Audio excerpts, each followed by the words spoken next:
Hello guys, welcome to my channel learning smart with Dipanta. I am Dipanta and आज हम लोग discuss करेंगे Puritanism. We will discuss history and its influence on English literature. English literature पे Puritanism का कैसा प्रभाव था, ये सब हम लोग डिस्कस करेंगे, उसकी हिस्ट्री डिस्कस करेंगे। तो without wasting time let's start, because ये इग्नू स्टूडेंट्स, इनफैक्ट जो लोग मास्टर्स कर रहे हैं उनके लिए भी बहुत ज़्यादा इंपॉर्टेंट है।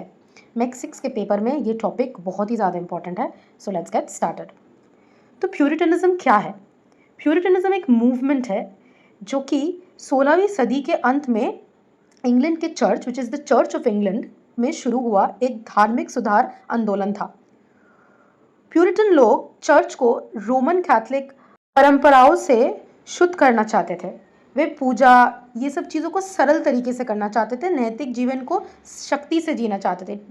They only wanted strict rules and strict values for their entire life. Puritanism was a movement of English Protestants who sought to purify the Church of England from Roman Catholic practices, advocating for simpler forms of worship and strict moral behavior. Now let's see the historical background. It originated in England during the reign of Queen Elizabeth I.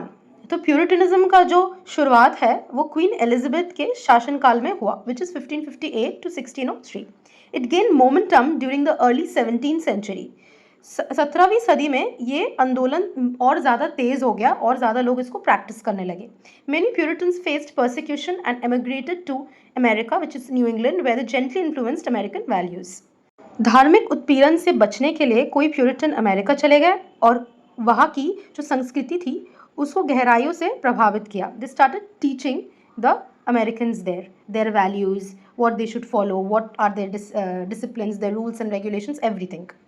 The main colony established by the Puritans in North America was Massachusetts Bay Colony. They also played a role in founding other colonies like the Saybrook Colony, Connecticut Colony and the New Haven Colony also. But उनमें से सबसे ज़्यादा famous जो colony था उसका नाम था Massachusetts Bay Colony, which was established in 1629. Let's learn the key features of Puritanism. मतलब उसकी विशेषताएं पढ़ेंगे अभी हम लोग. First is strict religious discipline. बहुत ही सख्त धार्मिक अनुशासन था उन लोगों का. दे एम्फेसिस और emphasises on personal piety, Bible reading, prayer and moral conduct. उनका जो नैतिक चाल चलन था, आचरण था, वो उस पर ज़्यादा वो लोग फोकस करते थे कि वो बहुत ज़्यादा स्ट्रिक्ट होना चाहिए, बहुत ज़्यादा रिलीजियस होना चाहिए.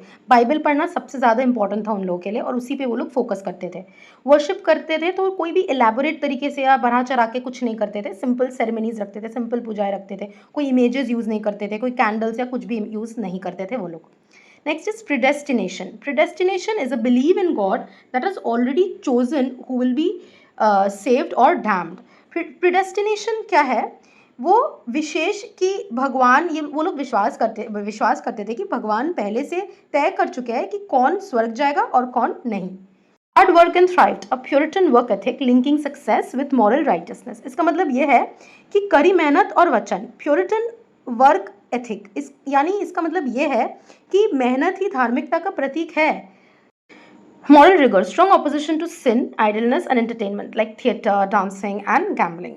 वो लोग क्या थे कि वो लोग कोई भी जो एंटरटेनमेंट होता है, पाप या आलसनेस या मनोरंजन, जैसे नाटक, नृत्य, जुआ, इन सब चीज़ों का विरोध करते थे. Covenant theology. Covenant theology is the idea of a sacred agreement with God, both individually and as a community. भगवान के साथ एक पवित्र अनुबंध का विचार व्यक्ति, पर्सनल, इंडिविजुअली ऑल्सो एंड सामाजिक तौर पे भी वो लोग करते थे. सो ये थे कुछ की पॉइंट्स, उन लोगों के कुछ की फीचर्स और यू कैन से कैरेक्टरिस्टिक्स प्यूरिटनिज्म के, जो वो लोग फॉलो करते थे कि इसी दिशा में हमें चलना है, यही सब हम लोग को फॉलो करना है और ऐसे ही ज़िंदगी जीनी है. और उस वक्त क्या था कि वही वो लोग अमेरिका में, इंग्लैंड में प्रीच करना चाहते थे और वही वो लोग करते थे और पूरा सोसाइटी को उन लोगों ने वैसा ही बना लिया था. Famous Puritan figures. अब फेमस प्यूरिटन फिगर्स जो उस वक्त बहुत ज़्यादा पॉपुलर थे उनके बारे में पढ़ते हैं. जैसे John Winthrop, leader of the Massachusetts Bay Colony. जो मैंने बोला था कि उन लोगों ने एक कॉलोनी सेट किया था, उसका जो लीडर था उनका नाम था John Winthrop. Next is Jonathan Edwards. Jonathan Edwards वही प्रीच करते थे, मतलब प्रचार करते थे और वो लेखक भी थे ऑफ प्यूरिटनिज्म. उन्होंने एक बहुत ही फेमस वर्क है उनका, Sinners in the hands of an angry God नाम से. नेक्स्ट इज जॉन मिल्टन, जो कि बहुत ही एक फेमस पोएट है और एक प्यूरिटन थिंकर है. उनकी जो इन्फ्लुएंस है वो प्यूरिटन सोसाइटी की तरफ है. Author of Paradise Lost also. Now Puritanism in literature. Puritanism literature को कैसे प्रभावित किया? थीम्स जैसे religion, guilt, morality, divine justice, कि धर्म, अपराध बोध, नैतिकता इन सब चीज़ों के बारे में ही लिटरेचर में राइटिंग्स होती थी जो कि प्योरिटनिज्म को दर्शाता है। कुछ फेमस राइटर्स थे जैसे एनी ब्रैडस्ट्रीट जो एक पोएट है, देन नथानियल हॉथॉर्न जो कि एक बहुत ही फेमस वर्क स्कारलेट लेटर के लिए जाने जाता है, जो कि प्यूरिटन समाज की एक बहुत ही इम्पोर्टेंट स्टोरी है और नॉवल है। तो ये कुछ इम्पोर्टेंट लोग हैं। नाउ डिक्लाइन ऑफ प्यूरिटनिज्म कैसे खत्म हुआ? By the late 17th century, Puritan influence began to decline. However, their legacy lives on in American culture, ethics, and religious thought. तो 17th सेंचुरी के अंत तक प्योरिटन इन्फ्लुएंस जो था, उनकी जो टीचिंग्स थी वो थोड़ा थोड़ा करके घटने लगा, फिर ख़त्म ही हो गया। उनकी जो लेगेसी है वो इंसान के लाइफ में, उनके कल्चर में अभी तक दिखता है। जो वर्क एथिक्स होते हैं, किसी किसी के थॉट्स होते हैं, वो अभी तक लोग फॉलो करते हैं। ऐसा नहीं कि पूरा ही उन लोगों ने छोड़ दिया है। रिलीजियस प्रैक्टिसेस में अभी तक वो देखे जाते हैं। So this is a very important chapter in masters in English, especially for the ones who are studying in IGNOU in MEC6. The first topic that will come is Puritanism. इससे एक दो क्वेश्चन ज़रूर आएंगे and poet के works भी पढ़ना है। तो ये सब तो और भी स्टोरीज स्कारलेट लेटर से आएगा क्वेश्चन, और भी जो नथानियल हॉथॉर्न के जो वर्क है उससे आएगा। सो ये सब आप लोग को बहुत अच्छे तरीके से पढ़ना है so that you can give the paper. तो इसीलिए बहुत बहुत इंपॉर्टेंट है ये टॉपिक। तो I hope so I could make you understand. मेरी हिंदी थोड़ी सी वीक है, फिर से मैं रिपीट करती हूँ इंग्लिश के कंपैरिजन में। So I still try to explain in Hindi.